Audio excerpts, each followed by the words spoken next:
Hey there, everyone. Welcome to A Slice of Life with Kellie and Jon.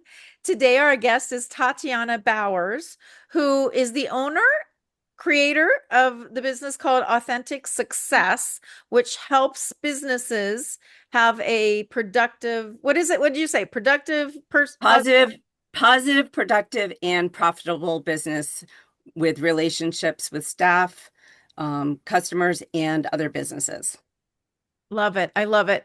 And when we were talking before we started recording, I said to her, lots of businesses need this service. They just don't know it because there's so much toxic behavior in offices and within businesses.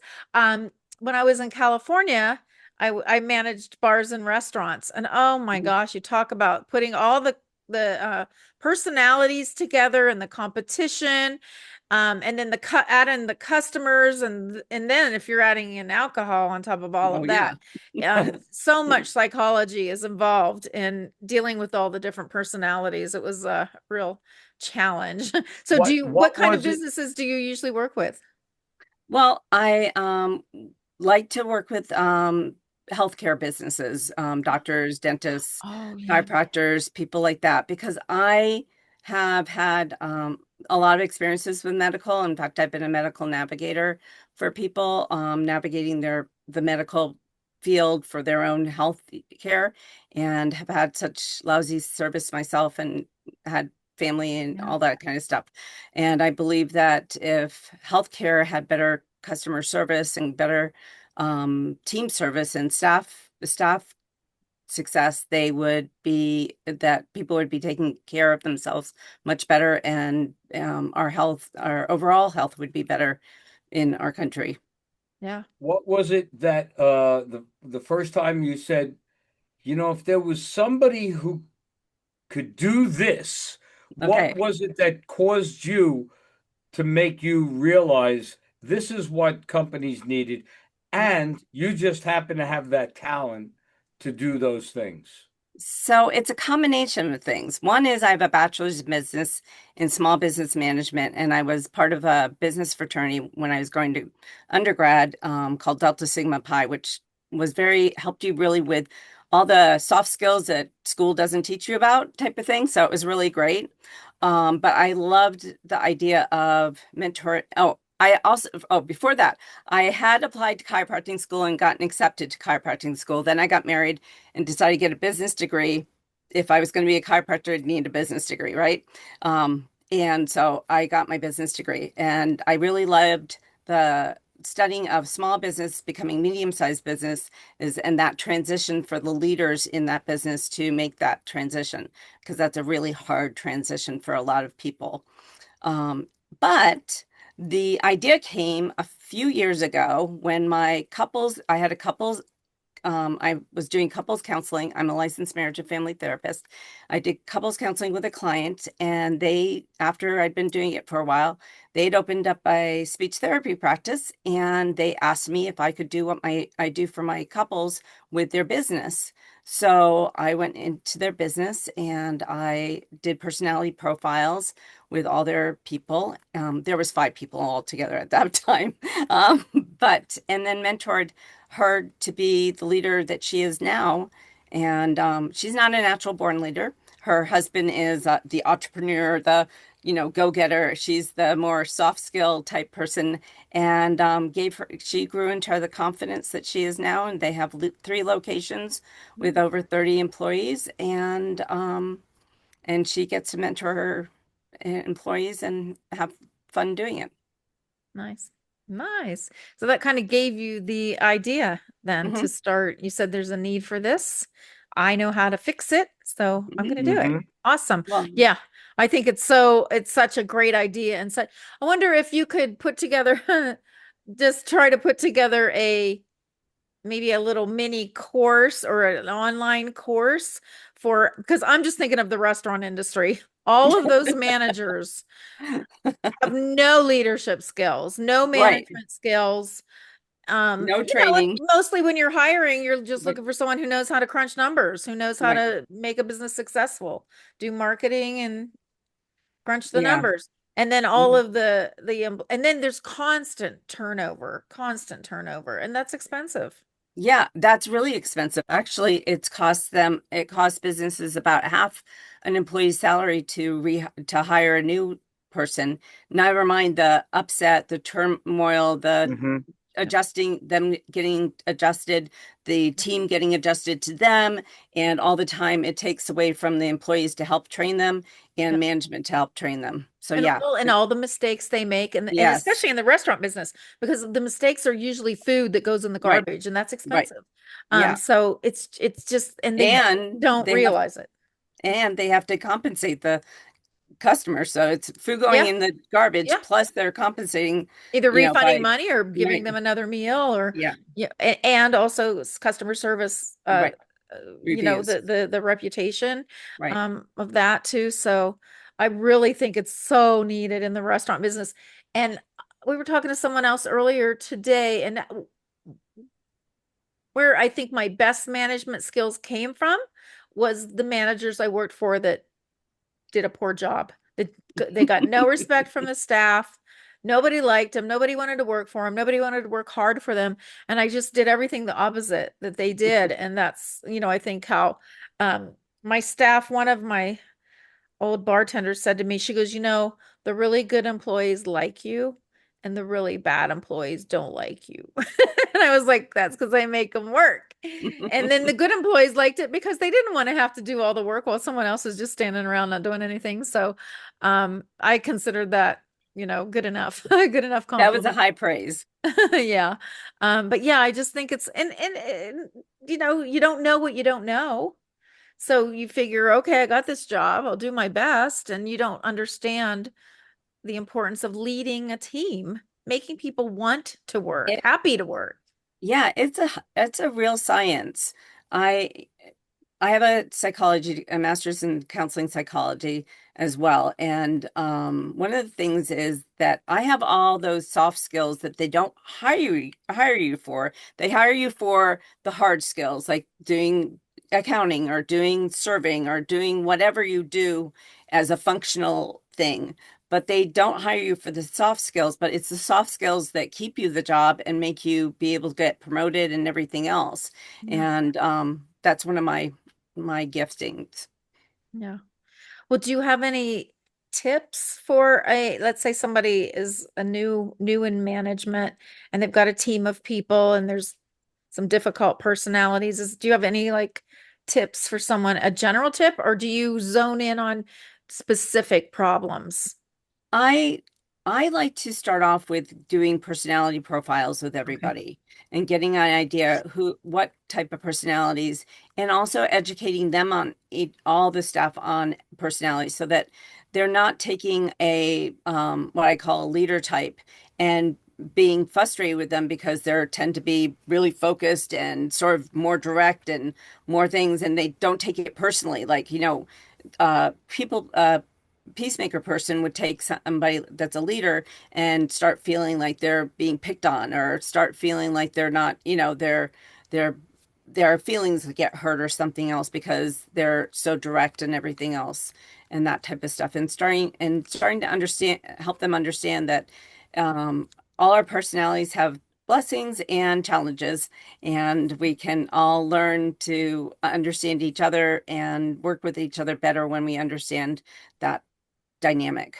Yeah. I also I also have a lens theory that I use. It's like glasses. We were talking about glasses before the podcast started, and we can't exchange glasses even if we're in the same room Right. because we have different prescriptions, different sizes, and everything else. And the same thing happens to our lives. I believe that we all have like a series of hundreds of lenses that we look through, and we look through it to see the world. We look at through it to see each other. We look through it to see and to view ourselves. And those things can be from how tall you are to your education to where you've lived to all kinds of different things you've experienced. And because of that, we respond to things differently. Yeah, that's true. Um, and I always try to come from what do you want from me? Um, and I will play that role. Hmm. My current position, I'm the marketing director for a bank. Hmm. And my boss, I told him, I said, I need, well, from what I think he wants from me is to help him realize his vision. Hmm. And so I just do, I just use his guidance. I go with Hmm. his guidance because I am here to help him realize, because he's the one that knows, he has the plan Right. for the bank and knows all the finance stuff and Right. everything. And, I don't know any of that. And I've also, the other thing that I learned from my staff, or actually from being a manager now, when I have a boss, I don't question them, because I remember there would be times when I'd ask the staff to do something and I always got better results when I explained to them why, Hmm. rather than when I just asked them to do it. Because if it didn't make sense to them, they were not going to I do it. cooperate. They're like, no, that Right. doesn't make sense. I'm not going to do that. And so for me now, as an employee, when I have a boss, I just I understand he's got a plan. I don't know what it is. He hasn't explained it, but I'm going to go ahead and do it his way, because, or I might say, I think we should do it this way, but this is why. But if you still want me to do it your way, then I will. Right. And so it's made me a more cooperative employee, having Hmm. been in management too, because then you understand this is this person's vision that I'm trying to help realize. And I've been my own entrepreneur and Right. done little side businesses too. So, but I think most younger, especially younger people, do you find that working with younger people is different these days? Um, I think each generation is a little bit different. Each, generation has their own preconceived ideas of how things should be, their experiences, and also their challenges in each each generation. So, Yeah, yeah. For me, my experience with the younger generation has been a little more. They're a little like my generation. I think we're more obedient. Like we just do what right. we're Oh, told. You totally. hired me, you're paying Totally. me. I'll do what Hmm. you want me to do. And the younger generation's like, nah, I don't think I want to do that. Yeah. And I'm like, but that's your job. That's what we're paying Right. you to do. You Yeah. I remember once I was managing a business and I was standing in front of a girl's desk because I had to tell her right. something. And she was on the phone with her boyfriend. And I didn't mind, Hmm. but I am standing here looking at you, over Right. you, and you're not hanging up and saying, I Right. gotta go. My boss Right. is in front of me. She just kept talking. And I was like, wow, I don't know what I did. I really didn't know what to do. I didn't know how to handle it. And finally he said, excuse me, can I tell you something? And finally she hung up, but I couldn't, I was appalled. I was like, I just don't even know what to do with this. Um, No. so anyway, And go yeah, ahead. I think one of the things is with our generation, we were told we had to call everybody Mr. and Mrs. We had to, all those types of things. So, kids calling your the mom's friend or the dad's friend by their first name, and not really feeling like there's a much of a difference between them compared to your other friend, friends that you're same age, Yeah. really doesn't instill that respect or that looking up to your Yeah. elders or your senior to you. Yeah, I had to shake that. I had to learn, especially even corporations now are becoming less formal. Hmm. They're intentionally like Right. working on becoming less formal. Hmm. Use instead of using a Mr. Smith, Right. it's Joe or whatever, to make people feel more comfortable, to make the staff feel more appreciated and not feel less than. And of course, the titles. Some Right. of the titles they can get so long because Yeah.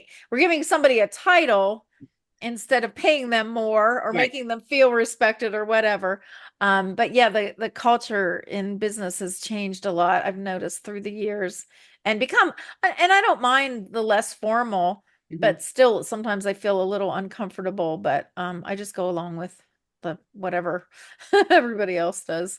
Well, I think COVID sort of made that happen as well. The less formal, people don't want to dress up. They didn't Yeah. have to dress up for work because they're working from home and now they're going back to work, but I don't want to get into the dress. I don't want to get into a suit. I don't want to, don't do those things anymore. Yeah, So, I work from home, I work remotely, and I've gotten really comfortable and I'm like, I love it. Well, because as a marketing person, I'm right, on the computer all day. I want my hair pulled back. I want to be comfortable. It's right, really about being comfortable so that I can perform better, so I can do a better totally. job. But when we do Zoom meetings, I've sat in on Zoom meetings with other businesses, like Hmm. big businesses that are trying to Right, sell me their software right, program or something, and they're in baseball hats and sweatpants, and I'm like, that's not a very good impression because I still feel like I need to right, be presentable. Like right, I'm like this for a Zoom right, meeting. But as soon as the meeting's over, my right, hair's pulled back and I right. got this shirt off and a t-shirt on and more comfortable. Um, but I feel like, yeah, I don't know. I guess the younger generation, they're like, why does it matter if Yeah, I'm but in it a does nice matter. shirt or a t-shirt? And Right.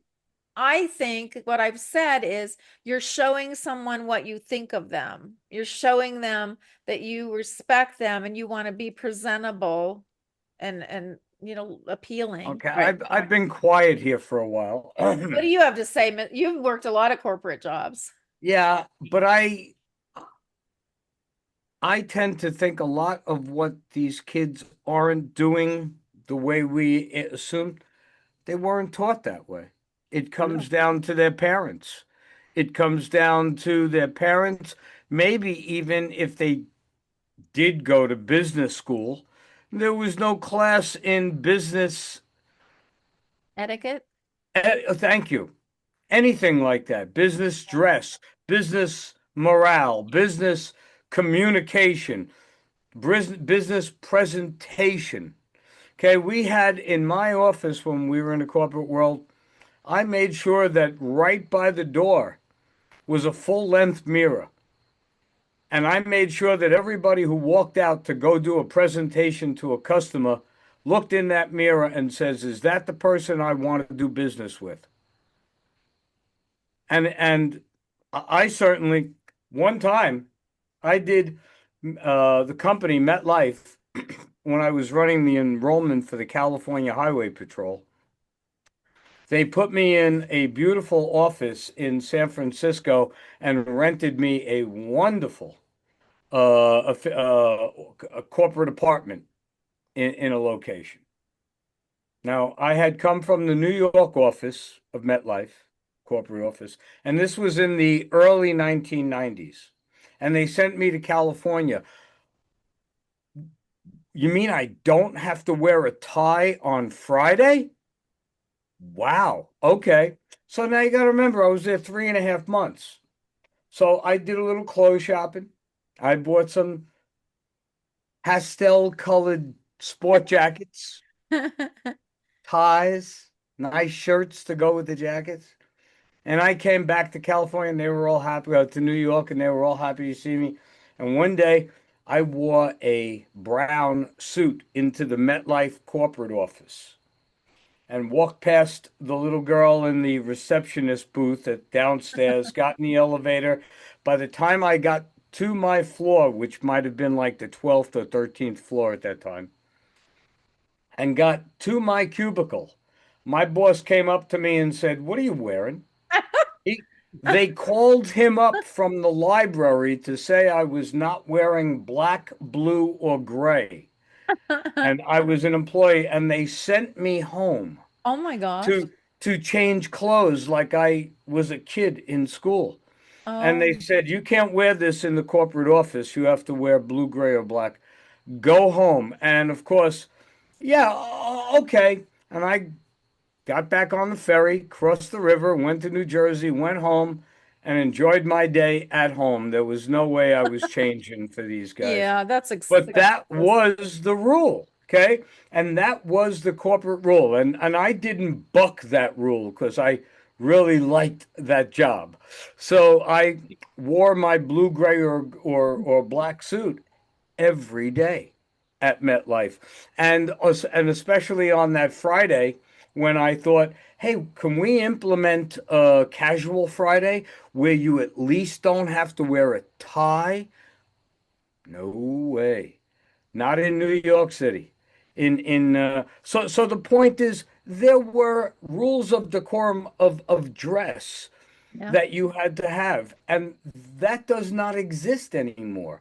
I mean, we all know that there was a time when we were younger, and if you were going to fly someplace, you put on nice clothes to get on Yeah. that plane. Yeah. And so that when you got off that plane in 5 hours or however long it was, you looked good. Now, Sweatpants. like you said, you wear Comfortable. sweatpants, sneakers, or flip-flops. It's hysterical. There was, okay, maybe the wrong way to look at it, but there was a time when in casinos, you could not walk through a casino without a suit on, or without at least being fully dressed. Now you walk into a casino, not that I walk into casinos, folks, and there's guys with bikinis on who are bikini underwear type stuff, who are sitting at tables playing with slot machines. The form of dress is inconsequential, and the amount of respect shown to the people around them is non-existent. And I'm not just talking in casinos. I'm talking almost everywhere you go. And a lot of it has to do with this. People walking around like this, with this thing in front of their face. I was out to eat with friends the other night, and we were in a very nice restaurant. And I just happened to look around and I said to the other people at the table, I said, look at that. Look at those four people at that table.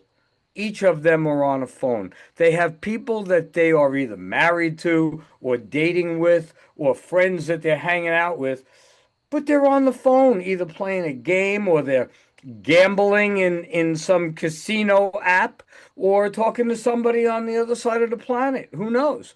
But the art of communication and interpersonal relationships or interpersonal communication without it being this way um or anyway, even on Facebook, stuff, something like that. We've lost the art of, and if we've lost it now, imagine how bad it's going to be in 10 years. I i hate to think that we're each going to have an AI persona that we will just tell to communicate with your AI Oh persona. my And gosh. that way we don't have Oh to my talk at goodness. all. Our personas could talk for us. Okay. Yeah. Which is, we're shot. So the thing is, we're getting back to the kids of today. I blame a lot of that on their parents and their upbringing. And it's as simple as that.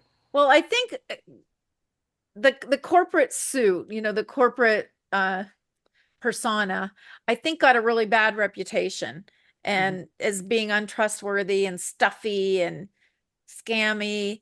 And I think how the more casual dress wear became acceptable in the corporate world is, the cool guy, the hip, like Right. Steve Jobs, he shows up in jeans and a whatever flannel shirt or Right. whatever.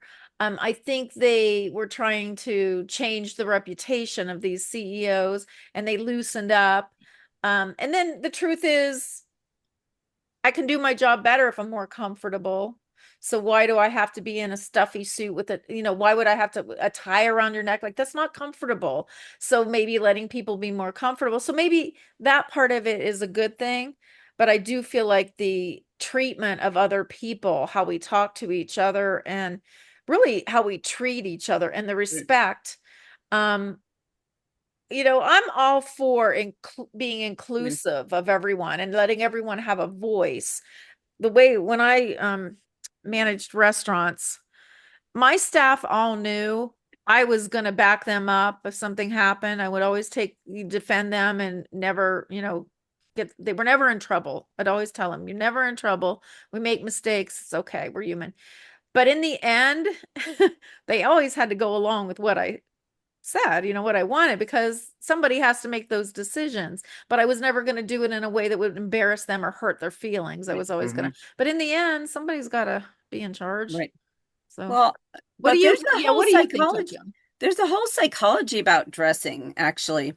Mm-hmm. I was in a networking group, in-person networking group, and they said women that wear makeup to work get paid 40% more than women that don't.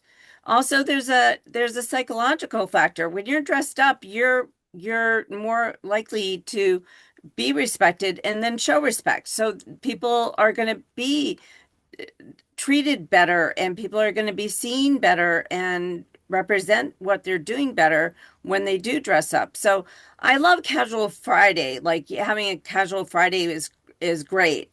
And at the same time, I think there's a certain um higher level of expectation and performance when you're dressed up a little bit, Well, more.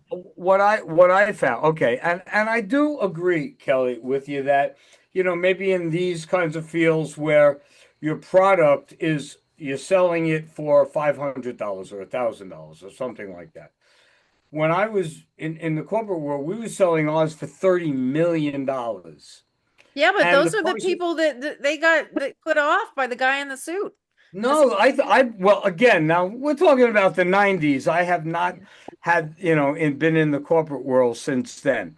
But I found that when I would fly into a city and the city manager or the governor's assistant would pick me up and we would sit there and talk about that. The fact that I had at the time short hair, the suit, the tie, the briefcase, that was all part of the sale that sold the product as well as the product well, did. Of yeah, I course, agree the 100% in the presentation did. 90s, but Yeah, yeah. it's I really 2025. I can't talk Things for have now. changed. You're Yeah, things have absolutely changed. right. But I will say this, I tend to overdress. When I go into the office, or I like clothes. I like to dress nice. And you want to feel the part. You're more Right, confident. When you feel like you right, look great, you're going to be more confident right. too. So I do think there's a little, like you said, the psychology of what you wear. And of course, I studied acting for years, so it was always dress the part. If you put the outfit on, you're going to feel the role.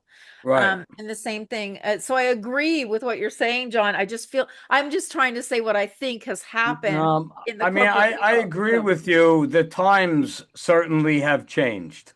yeah, It's not the 90s yeah, yeah. anymore. And since, as you could see, I mean, now I'm a writer. I sit around, I hate saying it, in the sweatshirts or the t-shirts Yes, I know. all day.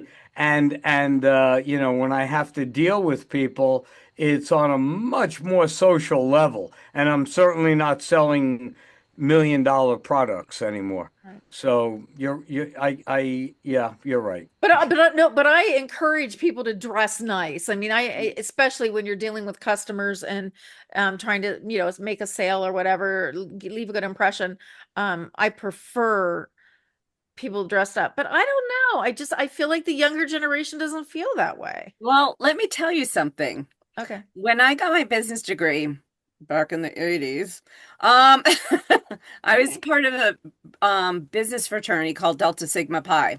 So I just went while you guys are talking and while we're talking here, I went on and looked up Delta Sigma Pi, and I'm living in Tennessee right now, and Vanderbilt University came on, and they're recruiting information, and there's 5 women, all with business jackets and slacks on, looking professional.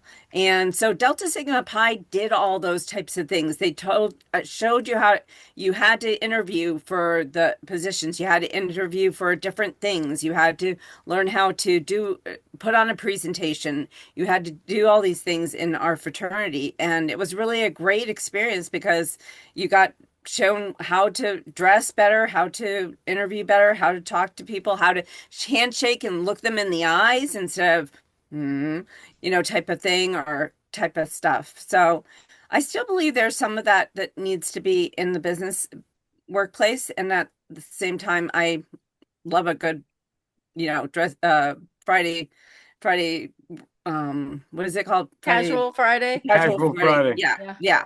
Yeah. Well, I think people who dress better are going to Right. advance faster Hmm. too. I do Yes. think It's a statement. You're saying I'm serious. You're also saying I am serious about this. Right. I'm not taking, this is not like I'm just showing up. Right. I Right. just rolled out of bed and I brushed my teeth and I'm just going to show up. It's like I'm serious and I Right. take this job seriously. So I do think I feel like I'm trying to wrap my head around the younger generation, what's in their mind. And I do think, like the CEOs like Steve Jobs and all the tech guys, they don't wear suits, they show up in jeans But and the maybe, funny thing yeah. is now is those casual clothes, if they're designer, they're more expensive than a suit. Mm-hmm. Their sneakers are so expensive. Mm-hmm. I mean, compared to maybe a pair of, work shoes, Yeah. type of thing. So, I mean, they're, But it's more practical. yes, It might be more, exactly. it's not about the price. It's Price. about the comfort and the Right. Yeah. practicality Right. of, I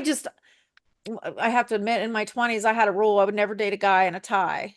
Mhm. Because it was that generation, that era of the stuffy, scammy corporate world that just had a bad reputation. And so, now I like appreciate a man all dressed up nice, looking spiffy, and showing that he cares. And Right. another thing, I learned a lesson once. So I went on this date. It was a second date with this guy. And he showed up and he hadn't shaven and his clothes, I can't remember what he had on, but it was just not impressive. And I was like, he doesn't like me. He's not trying to impress me. I knew it then. And Mhm. the truth is, I didn't really care. I mean, it wasn't like we had this magic fireworks or anything. We Right. were just, going out for the second date. But it was a message. I saw that and I was like, this guy doesn't care if I like him or not. I'm like, I don't either. So yeah, it was just a lesson learned in Right. observing someone else's behavior. Um, but yeah, I love this idea. I love what you're doing. I want you to go to every business in the country and help them, help them with. So what else? So we've talked about the clothing. So Right. what Well, else? What other I kinds don't normally do much about clothing, of but dress the employees, dress the but staff? it's I guess I got off on that. no, Off it's on okay. It's fine. It's great. But I work with teamwork, getting people in the right positions with the right skills. The front desk it shouldn't be an introvert that doesn't do well greeting people. A front desk person should be somebody that's extroverted, likes people, and enjoys people type of thing. And also, if you have a front desk person, they shouldn't be doing the books, at the time because they're going to be head in the books and not going to be looking out to their, customers and things like that. Yeah, so I really think that's important.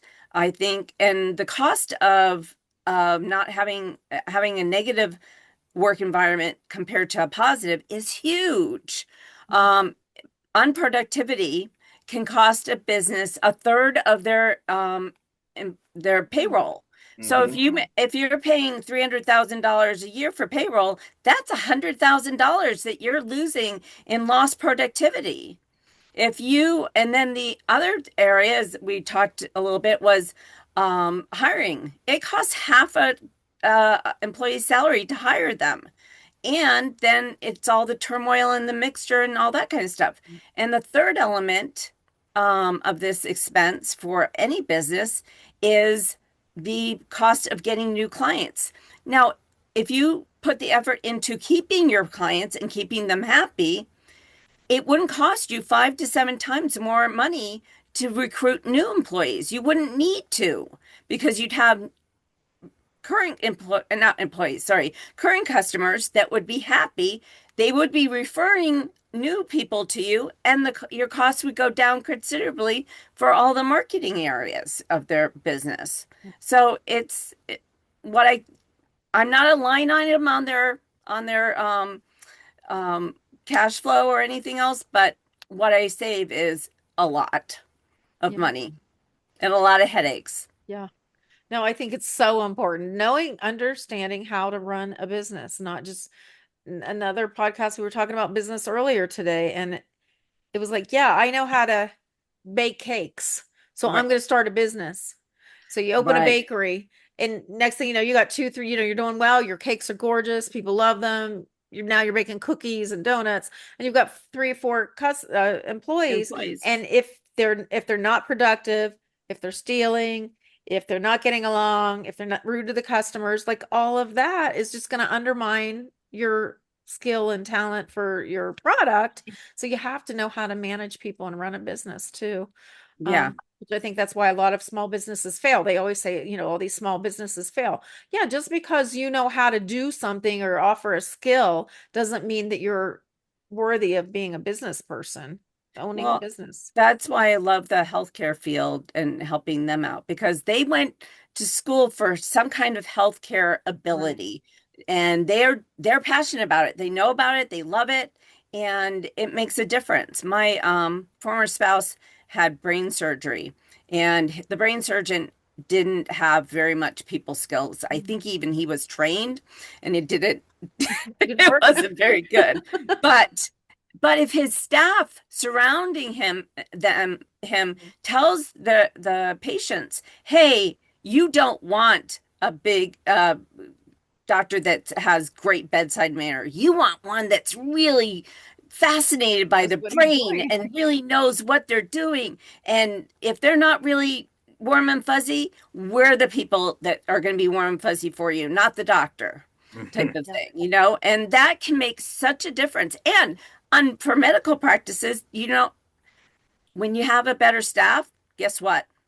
Much fewer lawsuits. Even if they make Uh, mistakes, people are willing to overlook them than go after a lawsuit because they felt like they were at least cared about. yeah.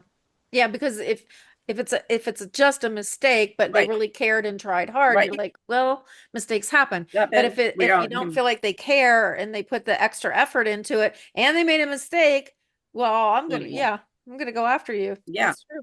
Yeah. So what I do saves quite a bit of money and quite a bit of the herding cats or Yeah. that kind of thing that managers and business owners have to do and not work on their business. How much time takes up to work with people drama in your business? It's a lot. Yeah. And when you have to spend all that time, how much can you work on refining things or updating things or keeping things in regulation or even having a life outside your business? Yeah. Well, what's your process? So let's say, there's a clinic Mhm. that wants your service. What do? You give the personality profile to Well, everyone. I what I like to do is I like to come in and talk with the owner and start to get to know them. We do the personality profile, and then I do an introduction to the personality profile, introduction to how this is going to work, and to the whole staff. And then I give them a personality profile. Then they take it, they bring it, they send it back to me, and I make a nice spreadsheet that looks Mhm. nice. And then I have a PowerPoint that I go through all the personalities and start helping them to identify it visually, orally, auditorily, and even kinesthetically. I give them a handout to be able to look at it so that they're getting into their brains. And then I go over the spreadsheet and start going saying, "Do you notice this about this person? I don't know them, but because they're a leader, they tend to do these types of things." And they go, "Yeah." And do you notice about these three people who are peacemakers? They're really diligent workers and support everybody, behind the scenes. And they go, "Yeah." And I start bringing out their personalities and how they work with each other. And that gives me the credibility because then they go like, "Oh, she knows something," because this is true, type Right. of thing. And then I start helping them to understand how certain personalities may conflict more or may get along better and how they work together. And then I go to the manager and owner afterwards and we go over the ones that they're concerned about, the ones that we can work with, the ones that might be having difficulty. But while at the same time, I really love to promote and encourage the strong employees, the ones that do shine and make the workplace a better place to work and a better business overall. Yeah, I think in the corporate world, they're starting to realize and address that having a toxic person on staff, no matter how great of a performer they are, just brings everyone else down and drives all Mhm. the other good performers away. I had an instance where I was working with someone and they were just out to undermine me. Right, It was jealousy. There was right, a because I was a high performer. And so the boss right. went to her and said, if Kellie quits because of you, you're fired. Mhm. And her whole attitude had to change about me towards me because he didn't know what Right, else to do because she was doing a good job too. And right, what it was right, sales and she was a good seller, right, high seller. So he didn't want to lose her, but it wasn't fair to me. He didn't want to lose me either. So he just said to her, well, if Kellie quits, you're fired. So you better make sure Kellie likes her job. And it worked. It right. really changed her attitude. And I think sometimes when you have to intervene But with there's ways of intervening and helping, finding out what an employee is passionate about, what they like, yeah. what motivates them in the workplace, but also in their life, and trying to help them see what they're doing at work helps them fulfill those passions and helps them to do what they want, makes them then a better employee. Even the worst employee can get better and doesn't, sometimes there is times that we have to lay people off and, do those types of things.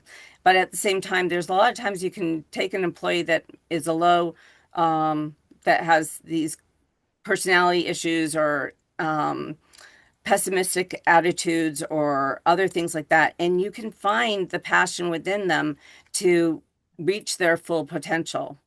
Yeah. Yeah, I always said if I have to fire someone, I felt like a failure because I really didn't want to have to do that. I really wanted Right. to bring out the best in the staff. So Yeah. I wouldn't fire people lightly. I didn't take it lightly. So the other thing I do with my program is I have a mastermind that happens once a month for the business owners so that they can work on any issues that come up for their businesses.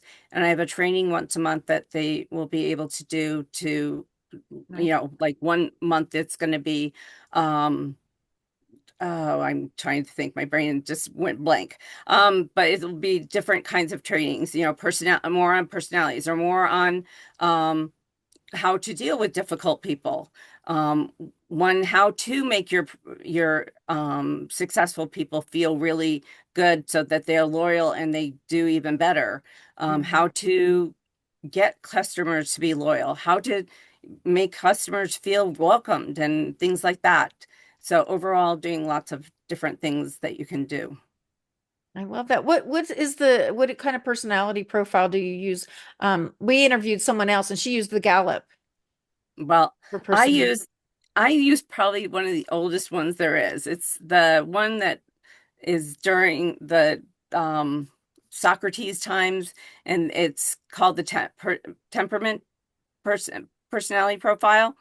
And I've changed the names because the names are phlegmatic, sanguine, cleric, and melancholy. So now I've changed the names around for people to understand them because those are biles, human biles. So Oh, don't want to use those. So my personalities are social fun, leader, thinker, um, yeah, thinker, and then peacemaker. nice. Nice. Yeah, I think I love that you're doing this. I'm so excited. I really want you to do it for restaurants. I really do. Uh, Yeah. but at least you're doing it for the medical field because I think that's also important for people to is maybe more important than in a Can restaurant. I give you the contact information for each of my doctors? And Yeah, because mine they tell me all to do need it. this. Yeah, yeah. Um, I'd love to. I do it I do it through telehealth. I have a I can imagine though you calling them, "Hi, John Diamore says your reception area sucks," and I can imagine what'll happen the next time I go yeah. there. No, I wouldn't do it that way. Well, I'd we do it keep like, missing your vein, Mr. yes. Diamore. Was on. Uh, No. But it's it these things can really be the make it or break it for any business, quite honestly.